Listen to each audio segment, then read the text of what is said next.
Hola, bon dia a tots, soc en Vicenç. Avui ens trobam a l'estat número 8 d'Inca.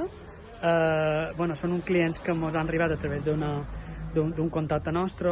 Bàsicament tenien la documentació i tot el relatiu a protecció de dades bastant mal fet.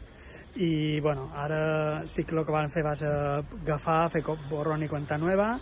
Òbviament, després d'inspeccionar tots els equipos i averiguar bé qui eren els seus proveïdors, han fet tots els contractes per encarregats i ara mateix hem acabat de fer ja l'auditoria final, hem entregat tota la documentació i bé, ja estan complint la norma de protecció de dades. Recordeu-vos, molt important fer les auditories presencials, perquè quan se fan les auditories presencials que surt tot el que està mal fet i surt també totes les mesures de seguretat que són importants de posar en marxa. Res més per avui, fins aviat i salut!